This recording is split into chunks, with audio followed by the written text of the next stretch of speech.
ગુજરાતમાં ઉનાળા દરમિયાન વધતા જતા તાપમાન અને હીટવેવ એટલે કે લૂની સ્થિતિને ધ્યાનમાં રાખીને રાજ્ય સરકાર દ્વારા માર્ગદર્શિકા જાહેર કરવામાં આવી છે।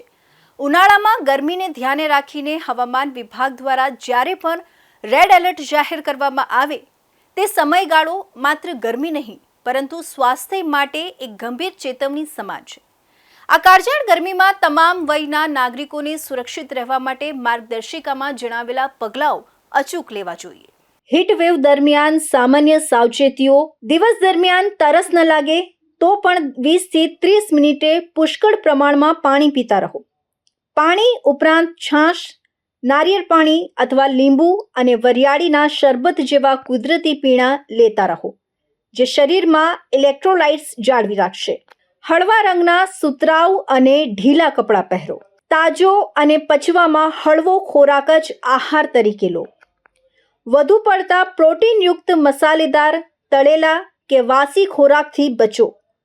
કાચી ડુંગળી અને કાકડી, તરબૂચ, ટેટી જેવા પાણીથી ભરપૂર ફળોનું સેવન કરો। શક્ય હોય ત્યાં સુધી બપોરે 12 થી 4 કલાક દરમિયાન સીધા સૂર્યપ્રકાશમાં બહાર જવાનું ટાળો। જો નીકળવું જ પડે તો માથું અને કાન રૂમાલથી ઢાંકેલા હોવા જોઈએ। રેડ એલર્ટ એટલે શું? રેડ એલર્ટનો અર્થ છે કે ગરમી હવે માત્ર અગવડતા નથી પણ સ્વાસ્થ્ય માટે ગંભીર ખતરો છે।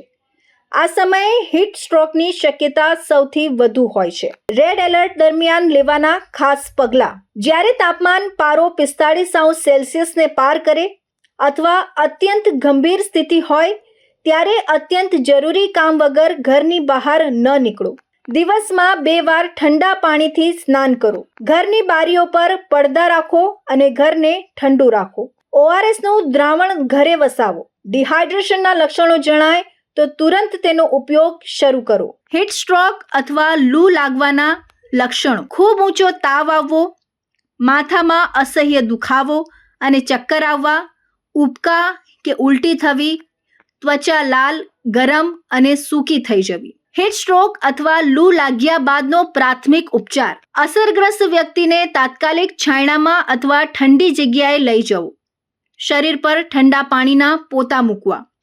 જો વ્યક્તિ ભાનમાં હોય તો તેને ધીમે ધીમે પાણી અથવા ORS પીવડાવવું। તુરંત 108 એમ્બ્યુલન્સની મદદ લેવી અથવા વ્યક્તિને નજીકના દવાખાને ખસેડવો। હીટ વેવથી હારવાનું નથી, લડવાનું છે। એક વાત જરૂરથી યાદ રાખવી કે સાવચેતી એ જ શ્રેષ્ઠ ઇલાજ છે। ગરમીને હળવાશથી ન લો અને વહીવટી તંત્ર દ્વારા આપવામાં આવતી સૂચનાઓનું ચુસ્તપણે પાલન કરો।